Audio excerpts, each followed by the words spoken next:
My parents abandoned me when I was 11 because my twin sister was worth more. That's the sentence that made an entire television studio go quiet. Even the host stopped smiling for a second. A few people thought I was exaggerating. I could see it on their faces. Then I told them what my father said the day he left me at a children's home. Your sister has a future. I still hear the car door slamming sometimes. I still remember my twin sister crying through the back window while my mother stared straight ahead like I wasn't even there. For years, I thought one failed exam ruined my life. What I didn't understand yet was that my parents never wanted a daughter. They wanted a trophy. So while my sister became the perfect child they showed off to the world, I became the mistake they quietly erased. At least that's what they thought. Because 18 years later, the little girl they abandoned grew up to build a national education company, helping kids everyone else gave up on. And the second my face appeared on national television, the parents who forgot I existed suddenly wanted to be a family again. They asked to come to dinner. They wanted photos. They wanted the world to believe they were the reason I succeeded. So I invited them into my home. And when they saw the people sitting at my dinner table, everything they buried for almost 20 years finally started falling apart. What people don't understand is that my parents didn't become cruel overnight. There wasn't one giant moment where everything suddenly broke apart.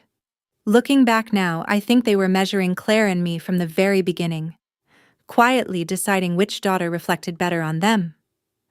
My name is Emily Carter. I'm 29 years old, and I grew up in Palo Alto with my twin sister Claire. We lived in one of those spotless neighborhoods where every lawn looked professionally landscaped, and every kid seemed headed towards Stanford before they even lost their baby teeth. My father, Daniel Whitmore, ran a private educational consulting company for wealthy families. Parents paid him thousands of dollars to test their children, map out their futures, and decide whether they were gifted enough to compete at the highest level. That word followed me my entire childhood. Gifted. In our house, it carried almost religious weight. Claire fit into that world naturally. She read chapter books in kindergarten, solved math problems in her head, and actually enjoyed those timed logic games my father handed us at dinner, like other families passed around mashed potatoes. Adults loved her instantly. Teachers called her exceptional. My parents practically glowed whenever people talked about her. And honestly, Claire never acted superior about any of it. That's what made everything harder.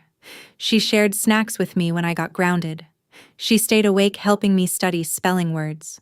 Sometimes late at night, after our parents went upstairs, she'd whisper, "You're not dumb, Emmy. Your brain just works different." But in our house, different was dangerous. I was the kid who froze during tests even when I knew the answers. Numbers blurred together when somebody stood over me watching. I could spend hours drawing stories in the margins of my notebooks, building entire worlds in my head.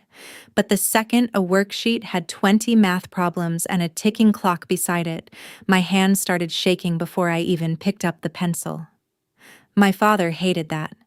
He used to tap my report cards with one finger like he was reviewing a failed business proposal. "Average is a choice," he'd say. My mother was quieter, but somehow worse. My father criticized me openly. My mother made disappointment feel elegant, controlled, like she was embarrassed to be associated with me. One afternoon after a parent-teacher conference, I overheard her talking on the kitchen phone to one of her friends. She thought I was upstairs. "Claire is the remarkable one," she said softly. "Emily is sensitive." I still remember standing halfway down the staircase gripping the wooden railing so hard my palm hurt. Because even at 10 years old, I understood what she really meant. Sensitive was the polite word people used when they didn't believe a child would become anything impressive. By the time Claire and I turned 11, our entire lives revolved around getting into an elite private academy in San Francisco.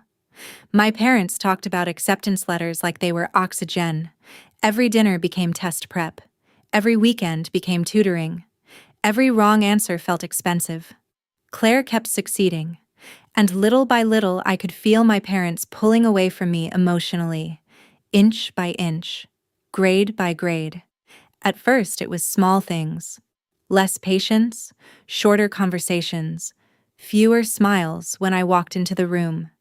Then one night, I passed my father's office and heard something that stayed with me long before he ever abandoned me.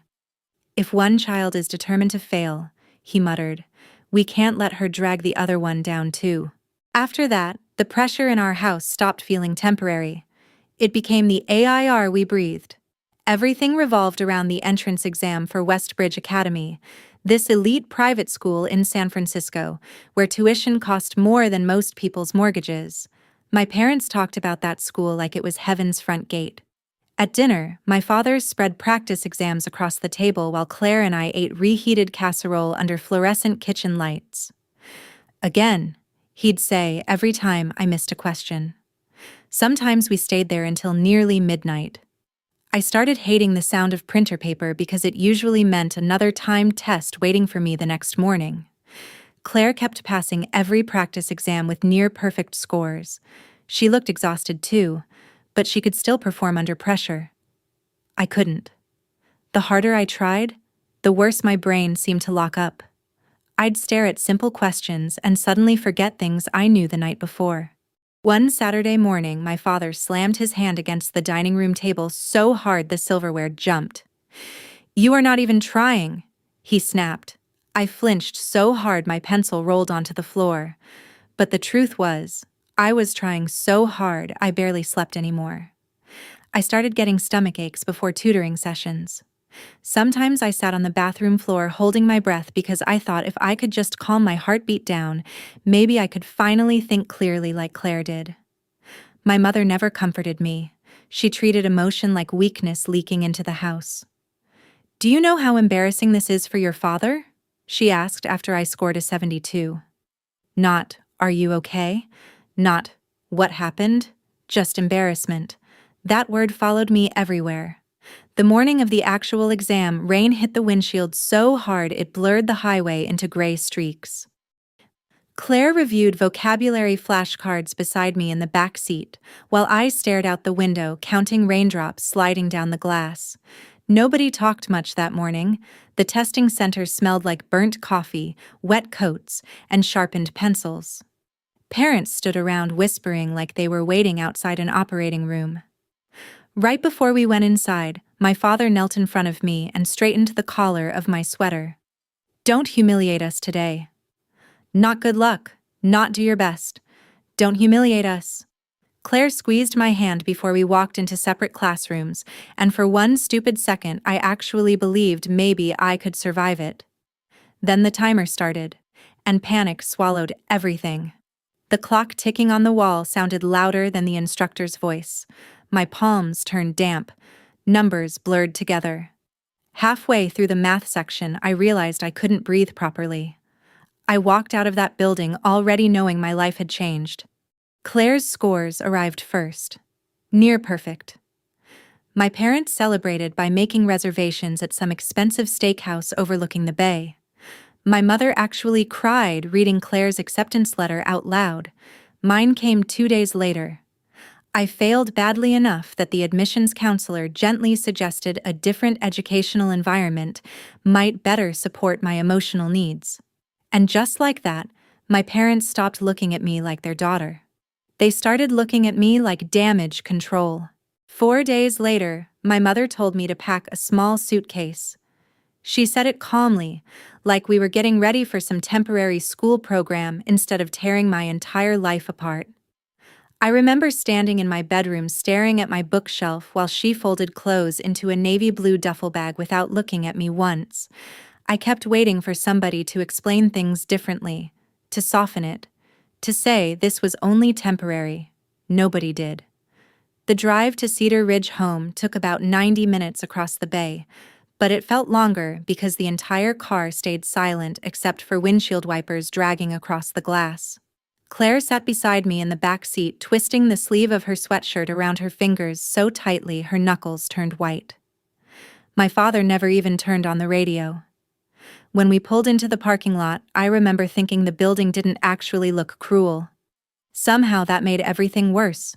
It looked clean, quiet, organized, like the kind of place adults used when they wanted ugly decisions to sound responsible. A woman at the front desk smiled gently and handed my parents paperwork while I stood there holding my backpack against my chest. My father did most of the talking. "She's emotionally unstable under academic pressure," he explained. "We've exhausted every option." Exhausted. Like I was some machine that stopped working properly. I wanted to scream that I wasn't dangerous, I wasn't broken, I was scared. But when you're 11 years old and adults decide what kind of child you are, your own voice starts sounding very small in the room. My mother signed papers without lifting her eyes from the clipboard.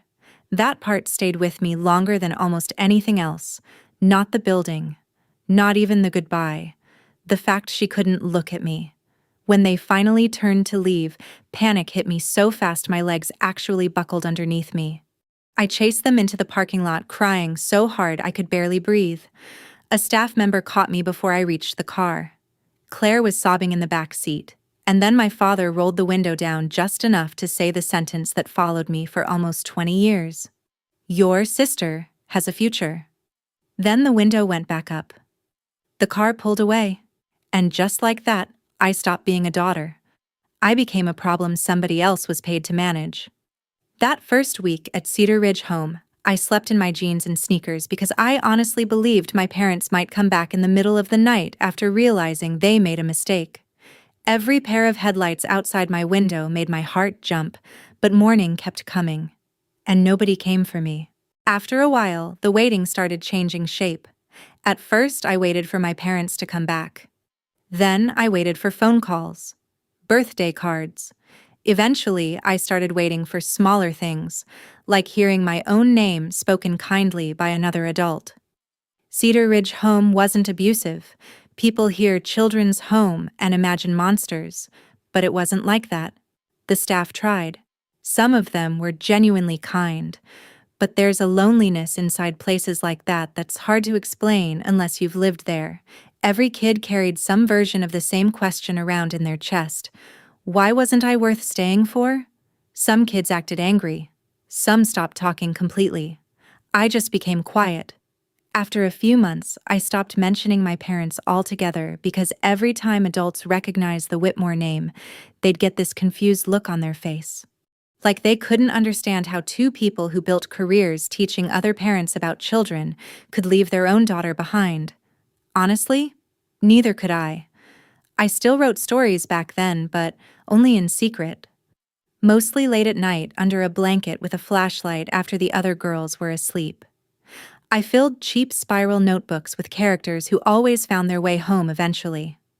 I never let anybody read them.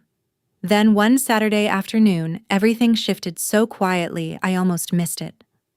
A volunteer named Margaret Bennett walked into Cedar Ridge Home carrying 2 canvas bags full of books balanced against her hip.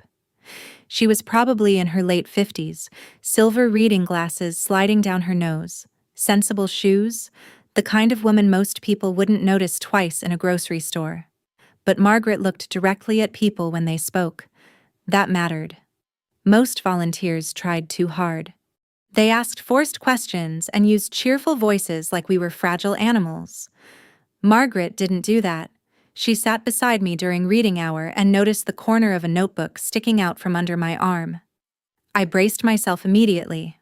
By then, adults usually said one of 2 things about my stories and drawings.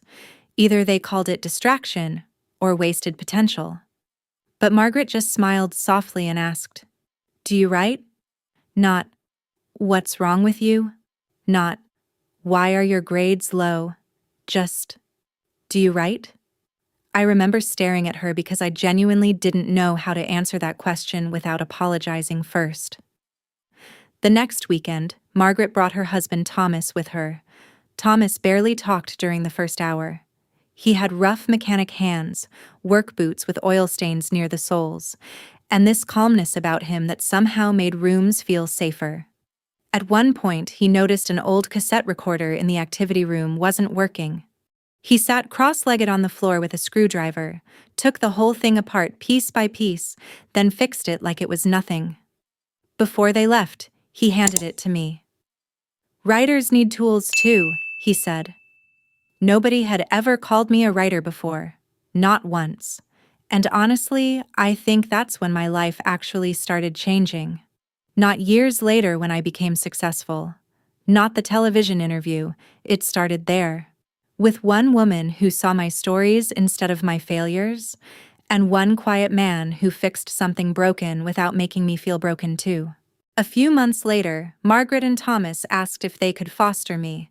Even now, saying that out loud still feels strange because back then, I honestly couldn't understand why anybody would choose me on purpose.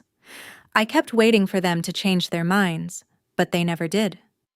Their house in Portland was small compared to the one I grew up in. No marble countertops, no floor-to-ceiling windows, no perfectly staged rooms that looked like magazine ads nobody actually lived in. Margaret kept stacks of library books on the end tables. Thomas always seemed to have some bicycle or toaster taken apart in the garage. And the kitchen constantly smelled like coffee and rice. It felt warm. That was new for me. The first night I ate dinner there, I accidentally knocked over a glass of iced tea because my hands still shook whenever adults watched me at the table. I froze immediately. I was waiting for irritation, criticism, that sharp, disappointed silence I knew so well. But Thomas just grabbed a dish towel and laughed softly. Happens to me twice a week. And that was it. No lecture, no humiliation, no performance review disguised as parenting. I didn't realize how tense my body had been for years until I started living in a house where nobody was measuring me all the time. Margaret asked questions differently, too. She never asked why I wasn't more like Claire. She asked what stories I was working on, what books made me emotional, which characters felt real to me. One afternoon, I brought home a math test with a B- circled across the top. I almost hid it automatically before Margaret could see it. Instead, she stuck it on the refrigerator because my teacher had written, "Huge improvement." I stood there staring at that paper longer than I probably should have, because for the first time in my life, somebody was celebrating progress instead of punishing imperfection. Not long after that, the adoption became official. Margaret and Thomas told me I could keep the Whitmore name if I wanted to, but I didn't. I chose Bennett. Because families aren't the people who share your blood, they're the people who stay. For a long time, I thought being loved would somehow erase what happened to me. It didn't. Margaret and Thomas gave me safety, but safety isn't the same thing as healing. Even after the adoption, I still carried my old life around inside me like a second spine. I flinched whenever teachers handed back graded papers. I apologized constantly for things that didn't need apologies. If somebody sounded disappointed, even slightly, my stomach tightened before my brain could catch up. Some wounds become habits before they become memories, but little by little, Margaret and Thomas helped me build a different version of myself. In high school, I joined the student radio club mostly because microphones felt safer than classrooms. Talking into headphones inside that tiny sound booth somehow made it easier to breathe. Nobody could stare at me while I spoke. Nobody timed my thoughts. That's where I started recording stories again. At first, they were these silly little audio stories for elementary school kids at the public library where Margaret worked part-time. I added sound effects using old kitchen pans, footsteps, crumpled paper, basically anything I could find. The kids loved it.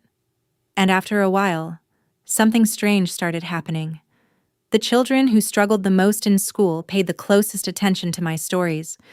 Kids with ADHD, kids who hated reading out loud, kids who got pulled out for speech therapy, kids who had already started believing they were behind. I recognized that look in their eyes immediately because I used to see it in the mirror every morning.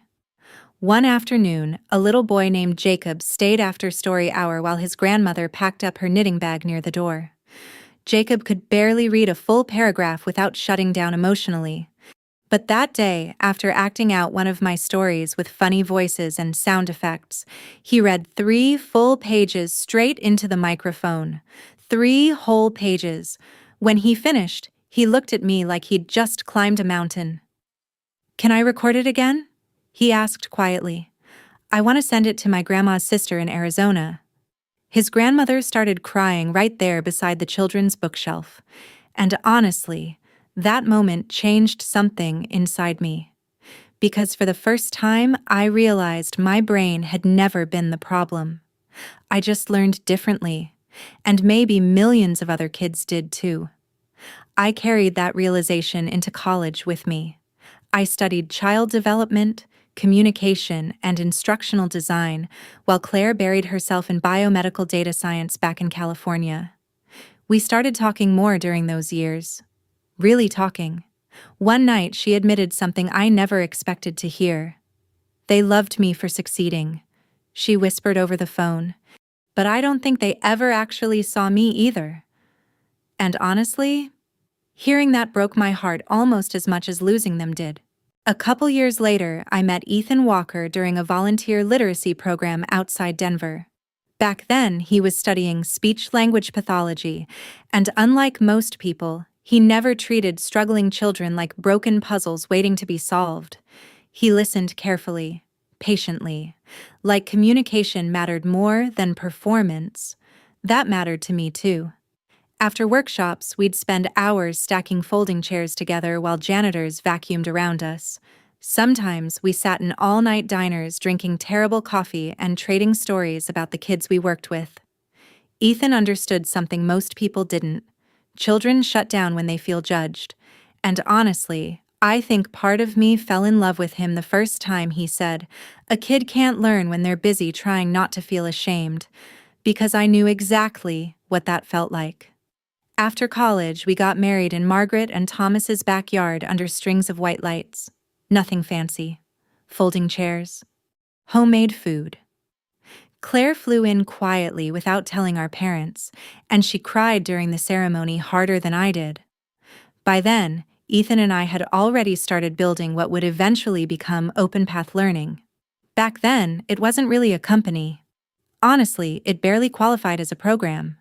We rented library meeting rooms by the hour and hauled supplies around in the back of Ethan's old Honda CR-V with one door that never opened correctly.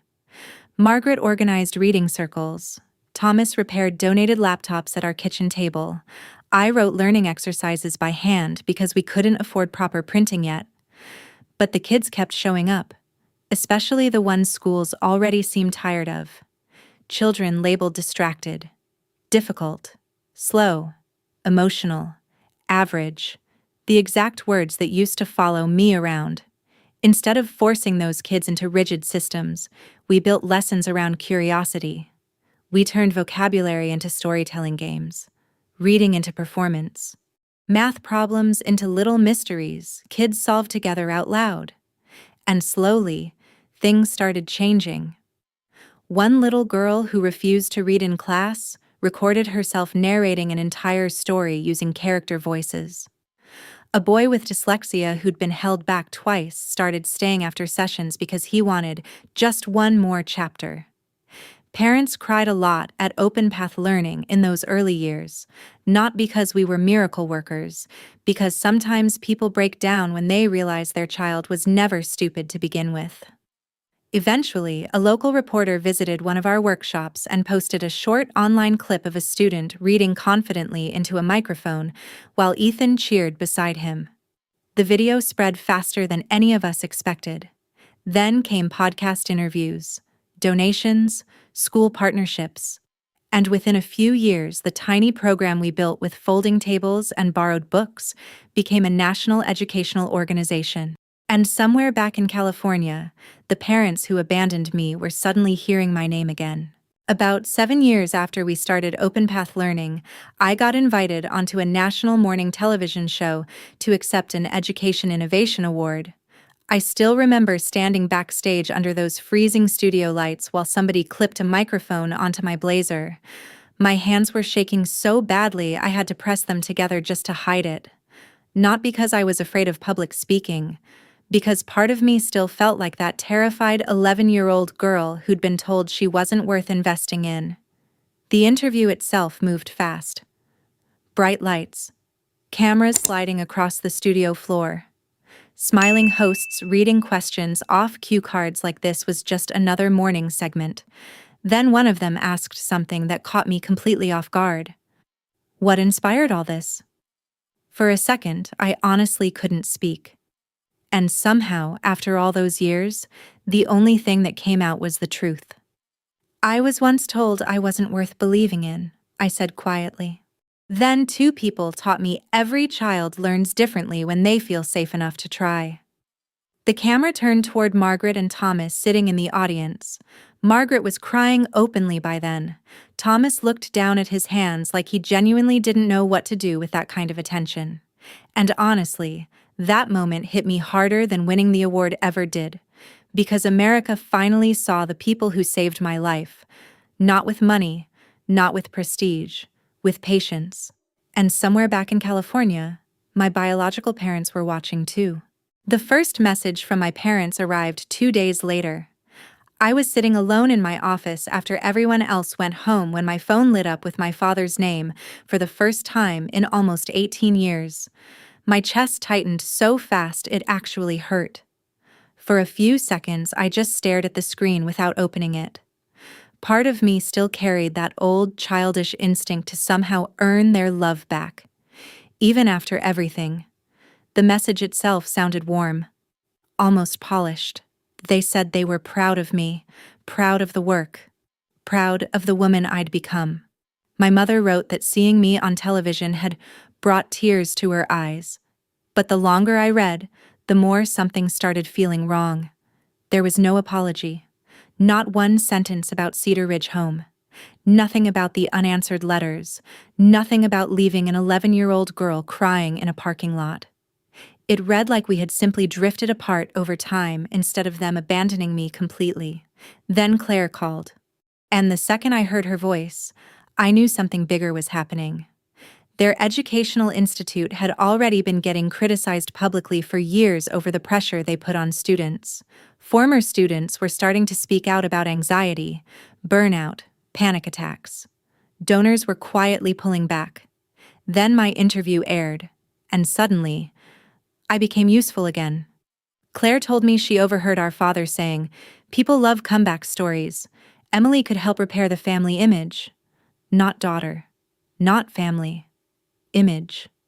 I remember sitting there alone in the dark office listening to rain hit the windows, and for the first time in my life I felt strangely calm, because finally something made sense. My parents didn't come back because they loved me. They came back because the world finally did. That realization should have made me angry. Instead, it just made me tired. Ethan found me still sitting in my office around 10 that night with my father's message open on my laptop screen. He read part of it quietly, then looked at me for a long moment before asking the simplest question imaginable. What would give you peace? Not revenge, not justice. Peace. And honestly, I didn't know. Ignoring my parents felt too small after carrying their absence around for almost 20 years. Publicly attacking them felt ugly, loud, too much like becoming the kind of people they were. Then I looked across my office at a framed wedding photo of Margaret and Thomas standing beside me, smiling like proud parents who never once questioned whether I deserved love.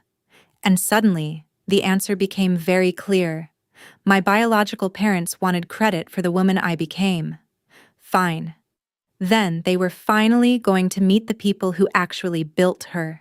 I invited them to dinner the following Saturday night at our home outside Denver. My mother responded almost immediately asking if they should dress formally and whether we could take family pictures while they were there. Family pictures. I stared at that sentence for almost a full minute. Then I called Claire. She didn't even hesitate. "I'm coming," she said quietly. "If they try rewriting history, I want to hear it happen." Over the next few days, I started gathering old pieces of my life without fully understanding why. Adoption paperwork, letters from Cedar Ridge home, the first cassette recorder Thomas repaired for me. Not weapons, proof. And by the time Saturday finally arrived, I realized something important. I wasn't inviting my parents over to reconcile. I was inviting the truth into the same room with them for the first time in 18 years. Saturday arrived cold and gray, the kind of late winter Colorado evening where the sky feels heavy before rain. I spent most of the afternoon pretending to help Ethan cook while actually pacing from room to room, checking things that didn't need checking. The table was already set by 4 o'clock. Margaret kept offering to help with dinner, but I could tell she was nervous too. She folded napkins over and over while Thomas quietly repaired a loose cabinet hinge in the kitchen just to keep his hands busy. Claire showed up an hour early carrying a bottle of wine she forgot to put in the refrigerator because she was too anxious to think straight. Nobody said it out loud, but we all understood the same thing. This wasn't really dinner. It was 18 years of silence walking toward the same table. My parents arrived exactly on time. Of course they did. My father stepped out first, wearing a navy wool coat that probably cost more than my first apartment rent. My mother followed carrying expensive flowers and that careful smile people use at charity galas. And for 1 second, seeing them standing on my front porch made me feel 11 years old again. Honestly, it scared me how fast that feeling came back. My mother hugged me before I could react. Light perfume, cold hands, same controlled voice. "Emily," she whispered, "you look beautiful." Not, "I missed you." Not, "I'm sorry." Just beautiful. My father shook Ethan's hand firmly and immediately started complimenting the house, the neighborhood, the view from the windows. I recognized that tone instantly. He wasn't admiring my life emotionally, he was evaluating it financially. Then they walked into the dining room and froze. Because Claire was already sitting there beside Margaret and Thomas. The silence probably lasted 2 seconds, maybe less, but it felt much longer. I watched my mother's eyes land on Margaret first. Confusion flickered across her face before recognition slowly settled underneath it. Years earlier, Margaret had publicly challenged one of my mother's lectures about gifted testing at an education conference in Portland. Back then, my mother laughed afterward and called her an emotional librarian who mistakes kindness for expertise. Now that same woman sat quietly at my dining table wearing reading glasses and holding a cloth napkin nervously in her lap, like she was afraid of taking up too much space. Thomas stood and offered his hand politely. My father recognized him too. I could actually see the moment it happened. Years ago, Thomas repaired buses for a school district that partnered with my father's institute. I still remember my father joking in front of him once, "Some people fix engines, some people shape futures." At the time, everybody laughed except Thomas. Now my father was standing face to face with the man who helped save mine. Dinner started awkwardly. Forks scraping plates. Too much politeness.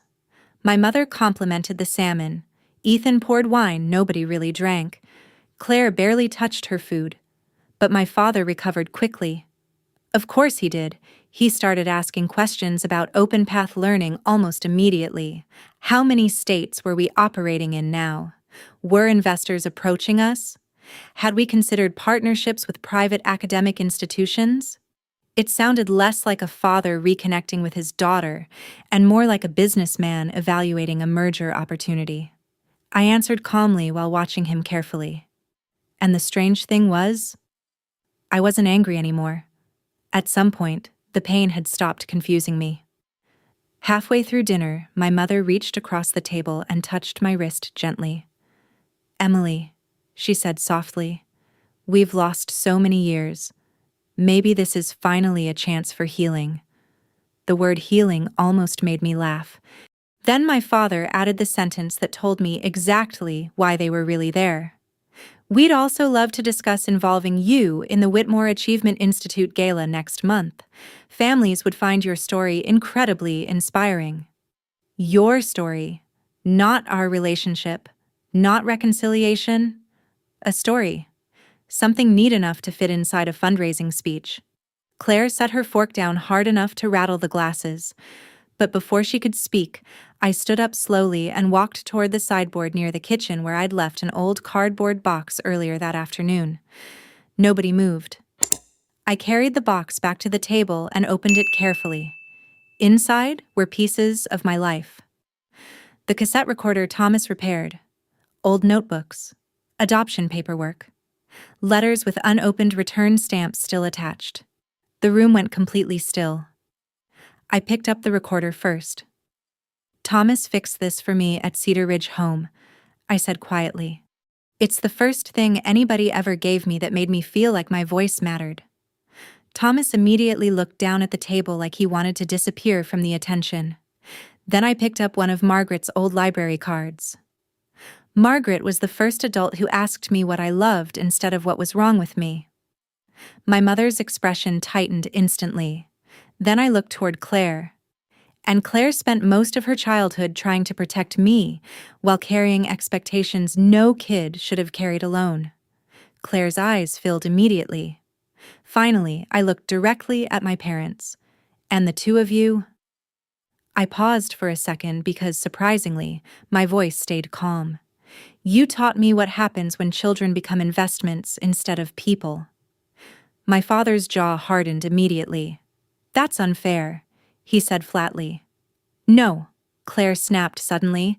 "What was unfair was leaving her at Cedar Ridge Home because she failed one exam." My mother looked horrified. "We did what professionals recommended at the time." I opened one of the folders and slid a printed email across the table toward them. My father went pale before my mother even finished reading it. I knew the exact sentence she'd reached because I had memorized it years ago. "Claire is the child we can still invest in." Nobody spoke. You could actually hear rain tapping softly against the windows. My mother stared at the paper like somebody else had written it. My father finally cleared his throat. "You were emotionally unstable." "I was 11, I said quietly. And honestly, I think that was the first moment all night my mother truly looked at me. Not the successful adult sitting in front of her. Not the television interview version of me, the child. The one they left behind. Tears started forming in her eyes, but even then her first instinct wasn't guilt. It was fear. "Do you understand what this could do to us?" she whispered. There it was. Not what they did to me, what the truth could do to them. Ethan reached over and squeezed my hand under the table while nobody else moved. And suddenly, after carrying this ache almost my entire life, I realized something strange. I didn't need them to apologize anymore. Because the people who truly loved me were already sitting at that table. My father stood first. "We should go," he muttered coldly. Neither Margaret nor Thomas said a word while my parents gathered their coats. But right before they reached the front door, Thomas finally spoke in that same quiet, steady voice I'd trusted since I was 11 years old. "Real family stays." My parents left without answering. And for the first time since childhood, I didn't watch them go. I thought that would be the end of it. Honestly, after my parents drove away that night, I felt lighter than I had in years. Not victorious exactly. Just finished. Like a door I'd been holding open since childhood had finally closed. Then the internet got involved. The next morning, Whitmore Achievement Institute released a public statement across every social media platform they had. Professional graphics, soft lighting, careful wording. My parents described themselves as heartbroken and claimed they had spent years hoping to reconcile with their estranged daughter. They said I invited them to dinner only to publicly humiliate them in front of outside influences. Outside influences. That's what they called the people who raised me. They never mentioned Cedar Ridge Home, never mentioned abandonment, never mentioned the letters I wrote that came back unopened. Instead, they painted themselves as loving parents, punished for making difficult decisions during a challenging season. And honestly, for about 10 minutes, I almost let it go. Old instincts die hard. Part of me still wanted to stay quiet just to keep the peace. Then Ethan walked into the kitchen holding his phone with this stunned look on his face. "They tagged OpenPath Learning sponsors," he said softly. That changed everything, because now they weren't just rewriting my childhood privately, they were trying to weaponize my silence publicly. So for the first time in my life, I stopped protecting them. I sat at the dining room table while rain tapped against the windows and wrote one honest statement. No screaming, no insults, no revenge language, just facts. I explained that I had been placed at Cedar Ridge Home at 11 years old after failing an academic entrance exam. I explained that Margaret and Thomas later adopted me after my biological parents chose not to meaningfully participate in reunification efforts. Then I wrote the sentence people eventually repeated everywhere online. I was not rescued by high standards. I was rescued by consistent love. Within hours, the response exploded. Former Whitmore students started sharing stories about panic attacks, burnout, anxiety, and feeling treated more like investments than children. Parents started asking questions publicly. A major donor withdrew funding from the annual gala. Local reporters began digging through old records, and former employees finally started talking. Then Claire posted her own statement. And honestly, that was the moment everything truly collapsed, because the successful daughter finally confirmed the story nobody wanted to believe. And suddenly, my parents could no longer hide behind the image they spent decades building. The truth had finally become louder than their reputation. A week later, my father sent one final message. It was short, cold, almost businesslike. He said I had damaged the Whitmore family name and embarrassed people who had spent their lives building something meaningful. My mother sent a separate email saying she hoped I was finally satisfied. I read both messages sitting on the back porch while rainwater dripped steadily from the cedar trees behind our house. And for the first time in my life, I felt nothing. No panic, no guilt, no desperate need to explain myself. Just quiet. I typed one sentence back to my father before blocking both their numbers permanently. Children are not investments. That was it. A month later, Claire cut contact too, not because I pressured her. Honestly, I would have understood if she stayed. Walking away from our parents cost her something different than it cost me. I lost conditional love years ago. Claire lost the identity they built around her. One night she called me crying and admitted something I still think about all the time. "They taught me how to succeed," she whispered, "but they never taught me how to be happy." And honestly, hearing that hurt more than I expected, because that's when I realized we had both survived the same house in different ways. After everything settled down, OpenPath Learning partnered with public libraries and foster youth programs to create what we now call the Every Child Matters Foundation. Margaret still leads reading circles twice a week. Thomas still fixes donated laptops in our garage like he always has. Some things never need improving. A few months ago, during one of our student workshops, a little girl looked up at me after struggling through a reading exercise and quietly asked, "Do you think I'm smart?" And without even thinking, I smiled and told her the truth. I wish somebody had told me when I was 11 years old. "I think you're a kid," I said. "And that's already enough." Because some children grow up believing love has to be earned through achievement, perfect grades, perfect behavior, becoming exactly who other people expect them to be. But real love doesn't disappear when somebody struggles, and the people who shape our lives most deeply usually aren't the ones who gave us our last name. They're the ones who stayed beside us when we felt broken, ashamed, or forgotten. Success might impress the world, but kindness is what heals people. And sometimes the most important thing an adult can tell a child isn't "be the best." It's simply, "You are already enough."